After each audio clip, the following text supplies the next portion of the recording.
What we just want the white smoke, and the canopy just absorbs the white smoke. This is the traditional fire regime of Australia that's been practiced for thousands and thousands of years before colonisation. It's a method that works and has been proven that it works for thousands of years. Do another little patch a little bit further down so we've got a little bit of vegetation in between. My name's Dan Morgan. I grew up in Bega. I'm a Jurunjarn's Yuin man. I work with local land services as Aboriginal Community Support Officer. It's done right. My name's Peter Dixon. My tribe's Kamilaroi and Nganyawana. We've been doing this for about 4 years, learning off and on. When we first put fire under country, we'll always just put it in slow, let the animals and the plants know that there's fire. Just let them smell the smoke. So yeah, just gives everything a chance just to get out of the way. As old fellas say, fire's moving quicker than the bugs and it's too fast. So if you sit around in front of the fire, you should be able to see in front of you hundreds of little critters at all different sorts of speeds moving away from the fire. So if the fire's too fast for them, then it's too hot and too quick, and those bugs will die, and then that affects the ecosystem, like the birds, all the other animals that eat those bugs. So everything we do always has a reason for what we do. Everything's linked. We're linked to the land, we're linked to the animals, to the trees, to the water, the ocean. We're all linked. As you can see, it's a safe fire. There's no flame height over waist height, and it's just trickling along.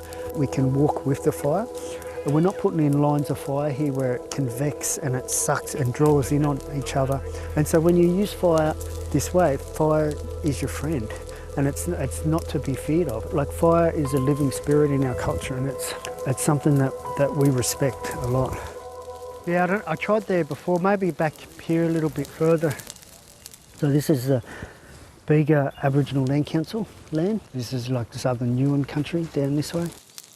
I've worked for a government agency, so I worked with hazard reduction burns. I got to join Biomanga Border Management as a traditional owner, and it wasn't until then I met Uncle Victor Stephenson and went to one of his workshops up at Cape York. Within 1 or 2 days of being there, my whole perception of fire had changed, because I'd realised that we'd been using it the wrong way.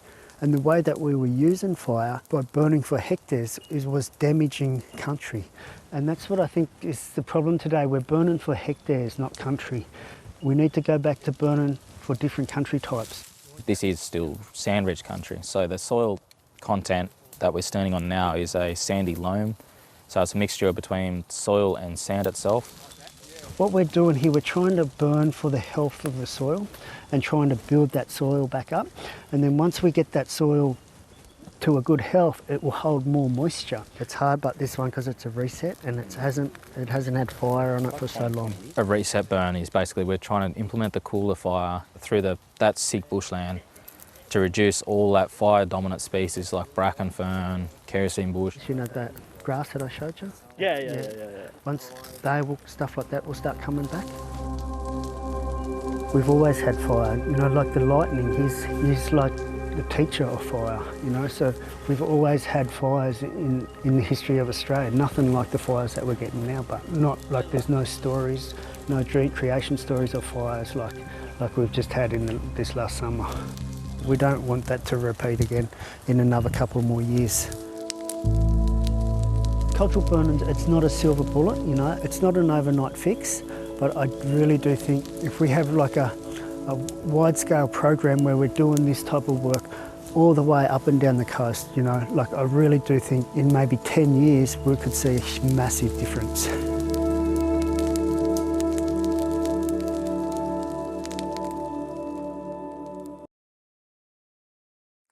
Hi, I'm Lee Sales. Thanks for watching this story. If you'd like to watch more of 730's stories, they are on the left of your screen.